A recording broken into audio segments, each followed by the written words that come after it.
पड़ला माया का आ गया। बोलो, ये माया किसको नचा रही है? इस सारे जीवों को ये माया नचा रही है। अपना विवेक जगाओ बंधुओं, इस माया के चक्कर में रोड पे मत नचो। यदि तुम महावीर के रास्ते पर आ गए, यदि तुमने मनुष्य पर्याय को अपना सबल बना लिया, पकड़ लिया, कैसे मिली? यदि तुम परम पिता देवादेव अरहन देव की शरण में लौट गए, उस जीवन की कहानी को तुमने रख दिया, तो समझ जाओ ये मनुष्य पर्याय व्यर्थ नहीं जाएगी। पैसे को मत रो, आज का ऐसा पैसा है कि शरीर को खा रहा है। सबके घरों में देख लेना, किसी का घर नहीं बच रहा है।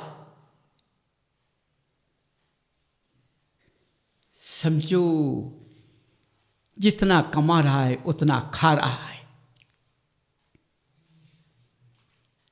देखो क्या है, पहले तो जब पाप मनुष्य करता था तो ऐसे जीव पड़ते थे जिस शरीर को खा के देखते थे, दिखते थे, लेकिन आज ऐसे जीव पैदा हो गए। आज लक्ष्मी ऐसी तैयार हो गई कि आके तुम्हें को खाने लगी, तुम्हें शरीर को रौंदने लगी है। ऐसी माया से मत भिड़ो बंधु, अपना विवेक लगाओ, अपना विवेक लगाओ।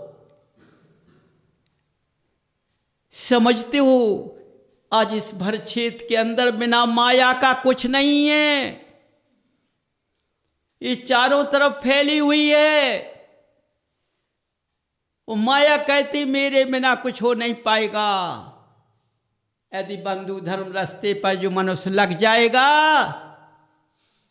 तो मन माया को भी दूर रहना पड़ेगा, उस शरीर को नहीं रौंद पाएगी।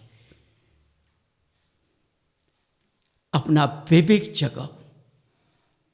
हमने जो जन्म लिया है, सबसे मेरा पहला कर्तव्य क्या है? सबसे पहला कर्तव्य मेरा जिनेन्द्र देव की शरण में साष्टांग अर्पण होना है। इसके बाद मैं किसी से बात करूंगा। जब तक मैं प्रातः काल उठकर देवादेव अरहन देव के चरण में ना लौट लूं, उनकी शरण में अर्पित ना हो लूं, इनको अपने शरीर के अंदर, मन मंदिर के अंदर न बसा लूं। देखो बंधु, ध्यान देना बात का। जब हम अर्पण होंगे तो शरीर भी अर्पण होगा। माने शरीर का मतलब काया, और मन भी अर्पण होगा। मन के साथ साथ भावना भी अर्पण होगी। समझो अब तीनों मिल जाएंगे तो हमारा दर्शन पक्का हो जाएगा। समझो, मैं इसके बाद किसी को देखूं, पहले देखूं देवादेव अरहन देव को देखूं। मनुष्य कहता है, बहू घर में आती है, जब निकलती है बाहर तो नजर लग जाती है। कहते हैं लोग बाग कि बहू को नजर लग गई है, झाड़ फूंक दो, बहू की नजर उतर जाती है। लेकिन जब मैं भगवान को देखूंगा,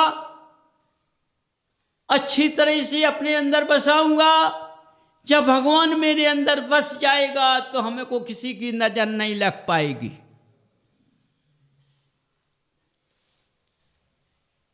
क्योंकि भगवान मेरे मन मंदिर के अंदर विराजमान हो चुके हैं।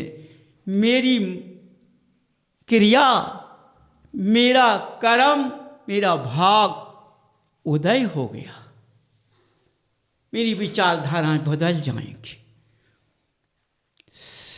बंधु हो, इसमें कुछ नहीं लगना है। देखो तुम्हारे महावीर, तुम्हारे टोड़ी वाले बाबा तुमसे कुछ नहीं मांग रहे हैं। कितनी सरल रास्ता तुमको बता रहे हैं, लेकिन जब भी तुम अज्ञानता में पड़ जाते हो,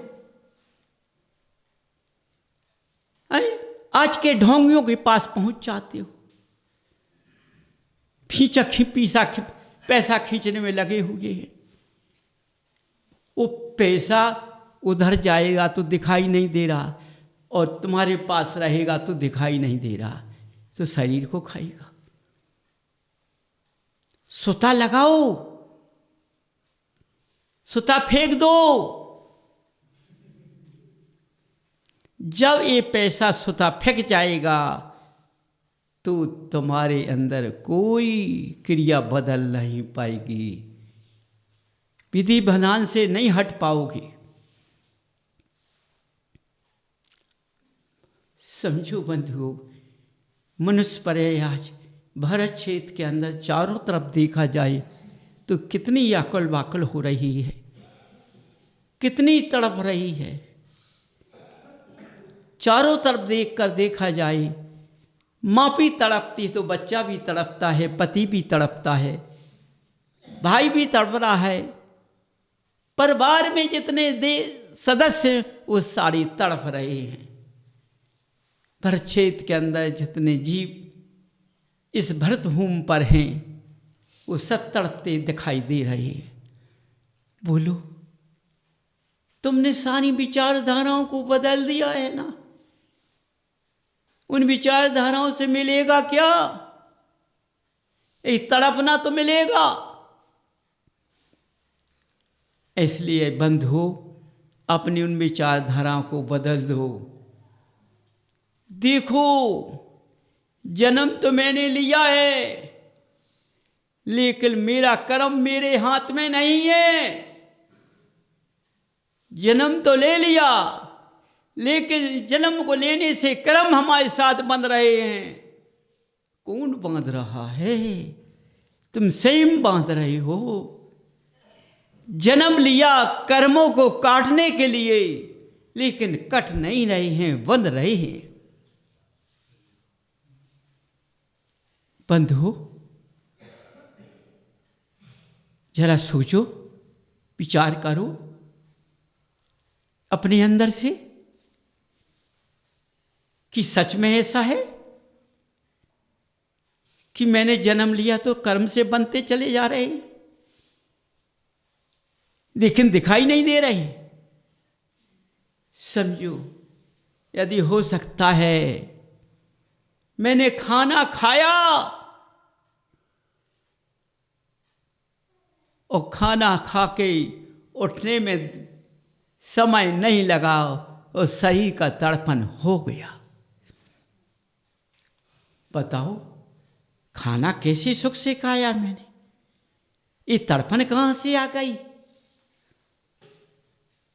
विचारधाराएं देखो, क्योंकि आज मैंने मनुष्य गति में जन्म तो जरूर लिया है, मैंने अपने कुल की पहचान को भूल गया। मैं जब कुल की पहचान को भूल गया हूं तो कुल इष्ट देव को भी भूल गया हूं। समझो, जब कुल इष्ट देव को भूल गया हूं तो जिन माँ बाप ने हमको जन्म दिया उनको भी भूल गया हूं। समझो बंधु, पुत्र जब पैदा होता है, पुत्र जब पैदा होता है तो माँ बाप को कितनी खुशियां होती हैं। जब अच्छे रास्ते पर जाता है तो माँ बाप को कितनी खुशियां होती हैं। जब गलत रास्ते पर जाता है तो माँ बाप को कितना दुख होता है।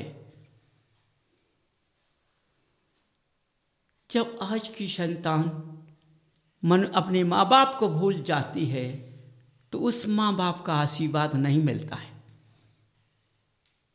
जब माँ बाप का आशीर्वाद नहीं मिल पाएगा तो जिस कुल में पैदा हुए उस इष्ट का क्या मिलेगा। इसलिए बंधुओं, बड़े गहराई से सोचना। आज मनुष्य कितनी ताकत चारों तरफ की लगा रहा है छल विद्याओं में, अरे उतनी ताकत भगवान को पाने में लगा दे। जिस तरह से शरीर उसको अर्पण कर रहा है, जैसा शरीर भगवान की शरण में अपना अर्पण कर दे। हो सकता है कि भगवान तेरे अंदर बस जाए तो तेरा क्या हो जाएगा, समझो बंधुओं। क्या करूं, क्या कहूं। तुम्हारी इतनी बज्जर काया है कि कैसा भी शब्द फेंका जाए, लेकिन वह ऐसा नहीं होता है। समझिए असर क्यों नहीं हो रहा है, क्योंकि ये आज पूरा पुद्गल मेरा सारा गंदा हुआ है, विष्टा में मिला हुआ है, विष्टा से भरा हुआ है। इसलिए शब्द हमारे अंदर पहुंच नहीं पा रहे। इसलिए पुद्गल को विष्टा से छुटा लो,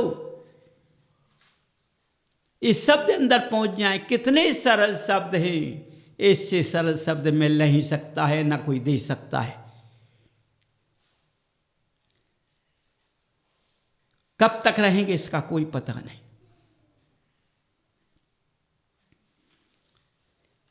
इसलिए बंधु, महावीर की आभा क्या बोलती है,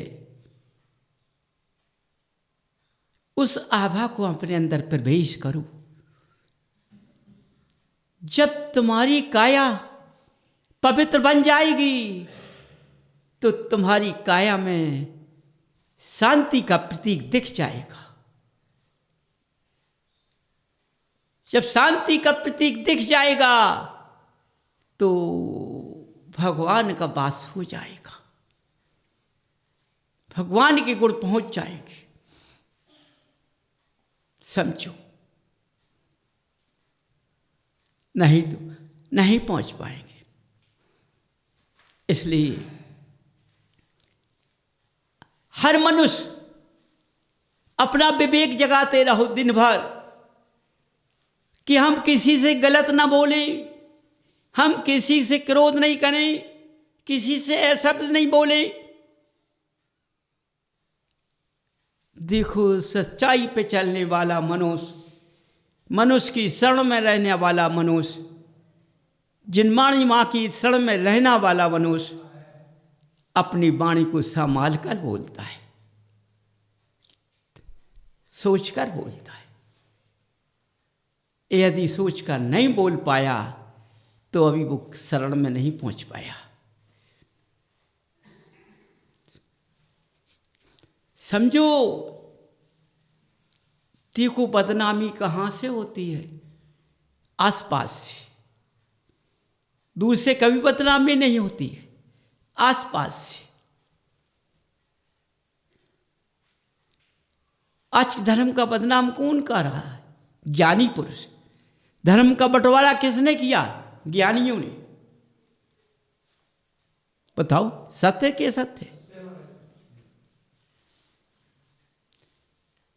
अरे भाइयों को बंटवारा तो सब जगह होता है, लेकिन ज्ञानियों ने इतने ज्ञानी बनने के बाद में धर्म को के भागों में बांट दिया, जबकि धर्म एक है, रास्ताएं चार हैं।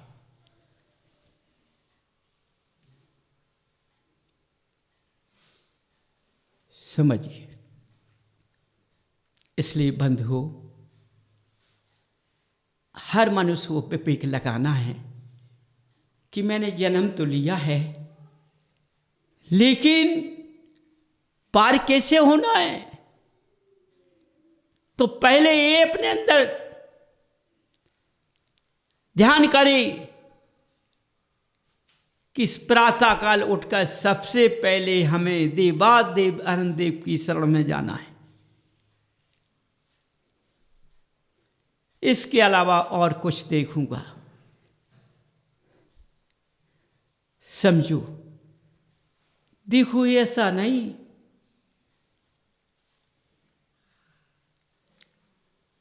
इतने शीघ्र गए और इतने शीघ्र लौटे, फिर क्या कहा जाए कि मैं बिना मंदिर का नहीं कहीं जा।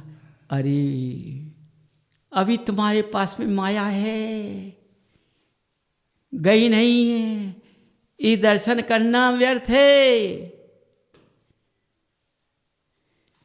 विवेक लगाइए, यदि हमको बाहर जाना है तो अपनी शांति के साथ समय का प्रयोग कीजिए। समझो, इसलिए बंधु देखो,